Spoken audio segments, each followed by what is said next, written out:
June 2 വിശുദ്ധരായ മാർസെലിനസും പത്രോസും. മാർസെലിനസ് ഒരു പുരോഹിതനും Peter ഒരു ഭൂതോച്ചാടകനുമായിരുന്നു. അതായത് പൈശാചികബാധ സംബന്ധിച്ച കേസുകൾ കൈകാര്യം ചെയ്യാൻ സഭ അധികാരപ്പെടുത്തിയ ആൾ. ഏകദേശം 303 ഡയോക്ലീഷ്യൻ ചക്രവർത്തിയുടെ പീഡനത്തിൻ്റെ കാലത്ത് പീറ്റർ എന്ന റോമൻ ഭൂതോച്ചാടകൻ തൻ്റെ വിശ്വാസത്തിൻ്റെ പേരിൽ തടവിലാക്കപ്പെട്ടു.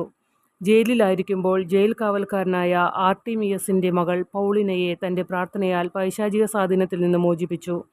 ഭൂതങ്ങളുടെ മേലുള്ള ക്രിസ്തുവിൻ്റെ ശക്തിയുടെ പ്രകടനമായിരുന്നു അത്.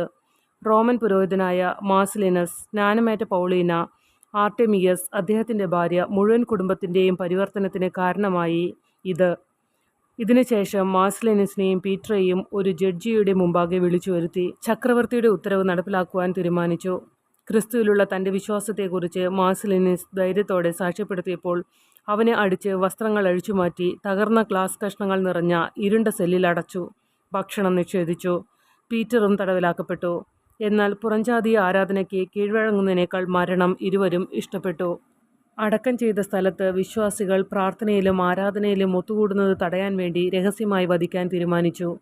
രണ്ടുപേരെയും കാട്ടിൽ തലയെറുത്ത് അവർ ഉണ്ടാക്കിയ കുഴിയിൽ കുഴിച്ചിട്ടു. ലൂസില്ല എന്ന ഭക്തിയായ സ്ത്രീക്ക് ഒരു വെളിപ്പെടുത്തൽ ലഭിക്കുന്നതുവരെ വിശുദ്ധരുടെ മൃതദേഹങ്ങൾ എവിടെയാണെന്ന് അജ്ഞാതമായിരുന്നു. മറ്റൊരു സ്ത്രീയായ ഫെർമിനയുടെ സഹായത്താൽ ലൂസില്ല വിശുദ്ധരുടെ മൃതദേഹങ്ങൾ വീണ്ടെടുത്ത് റോമൻ കാറ്റക്കൊമ്പുകളിൽ വീണ്ടും സംസ്കരിച്ചു. വിശുദ്ധ ഡമാസസ് ഒന്നാമൻ മാർപ്പാപ്പയാണ് ഇതെല്ലാം രേഖപ്പെടുത്തിയിരിക്കുന്നത്. തൻ്റെ അറിവിൻ്റെ ഉറവിടം ആരാച്ചാർ ആണെന്നും ആരാച്ചാർ പിന്നീട് പശ്ചാത്തപിക്കുകയും കത്തോലിക്ക സഭയിൽ ചേരുകയും ചെയ്തെന്നും രേഖപ്പെടുത്തിയിരിക്കുന്നു.